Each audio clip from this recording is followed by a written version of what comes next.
If you're in the market for a cheap Android phone, chances are you've come across the Umidigi Note 100. But is it really worth the buy? Are you actually getting a deal, or do you have better options? In this review, I answer those questions. I'll talk about what makes this phone stand out, its not so great parts, and at the end, I'll help conclude on whether this is a phone worth spending money on. You get the phone itself, a 20 watts charging brick with a USB-C cable, a manual, SIM ejector pin, a phone case, and an already applied screen protector. Although this phone does come with a headphone jack, which some of you like, there's no wired earphone included in the pack. Looks wise, the Note 100 doesn't have that much going on for it. It's just basic Android vibes. Yeah, the camera bump looks classy enough. I get this false textured back, but you're not fooling anyone into believing this is premium Android levels with any of that.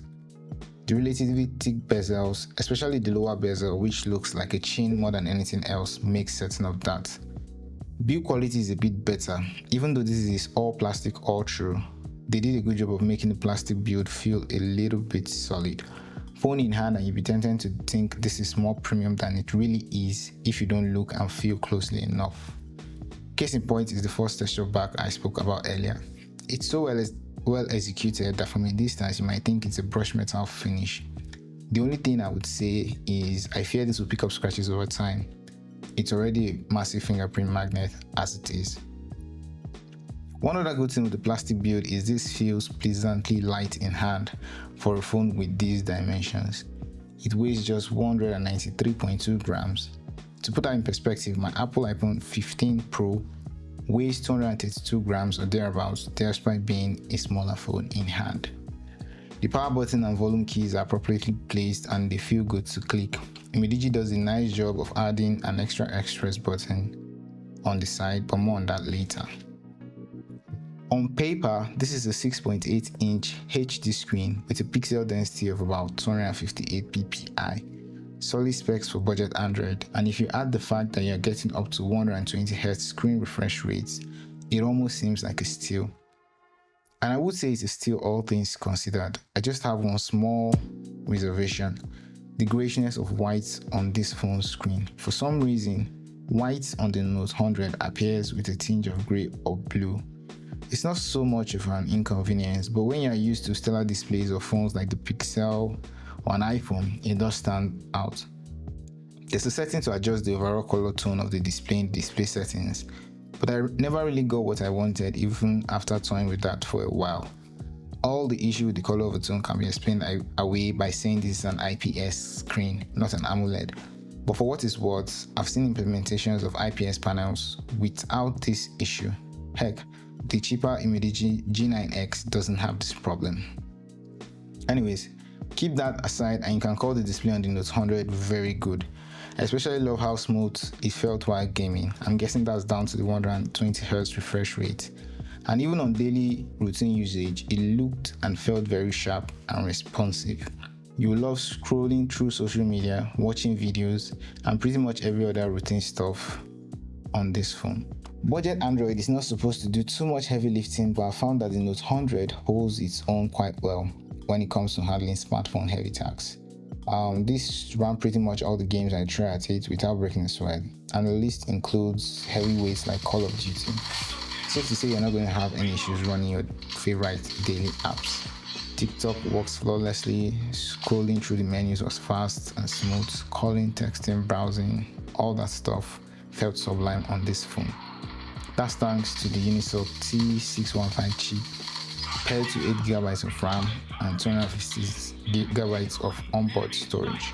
Storage can be expanded with a micro SD card.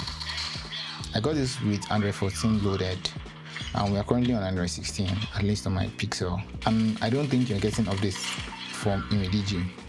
What's nice, however, is this comes with almost no bloatware. It's essentially stock Android.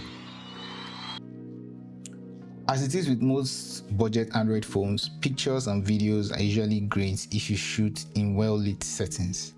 So out on the walk, in the park, outdoors at work, indoors with the heavy flood lighting, you're going to get good bordering on amazing photos with the Note 100's camera. In poorly lit settings, however, the camera quality drops too bad, and that's what differentiates budget Android from flagship pricey Android. For the latter, image quality drops to good enough. This is all a long-winded way of saying you get what you pay for. You're not going to get those classic bokeh-rich portrait photos that will have everyone asking what phone took this. But as long as you stay in well-lit settings, pictures are decent enough. I'd say more than decent enough for your picture/video needs, be it social media selfies, routine videos or photos, and the likes. There's a 50 megapixel camera on board for more detail if you want that, but I found the overall quality of the photos it put out was pretty much on par with the primary camera. You also get panorama, portrait mode, and all of that usual fancy stuff. This phone comes equipped with a 5000 mAh battery, and on paper that should be enough for daily use. My experience was that it was indeed enough to go through the day, provided you kept things simple. Ideally the Note 100 for a week or so, and as long as I kept to answering calls using Android Auto, the 1 or 2 pictures and videos here and there, it lasted till I got back home to recharge. With any bit of mild to moderate heavy lifting, however, battery life drops to under 12 hours on full charge, and that's great for a phone at this price point, honestly. You get a 20 watts charger in box, and this can get the phone's battery to 100% in about 1 hour 30 minutes.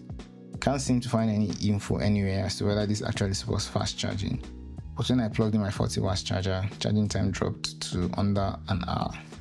The only noteworthy extra on this phone is the dedicated express button, which is a nice touch. Umidigi allows you to map this phone to a list of functions in the settings menu.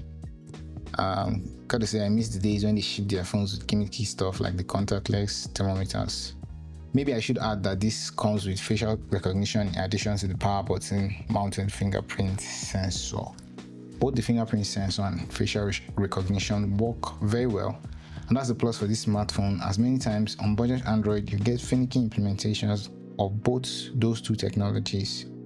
Looking at you, Umidigi G9X. For a budget Android phone, the Note 100 has a lot going on for it. I was especially surprised by how good it was at gaming performance. The camera quality is pretty much on par with most phones at this price range, and it's the same case for battery life and build quality, good enough for a $200 phone.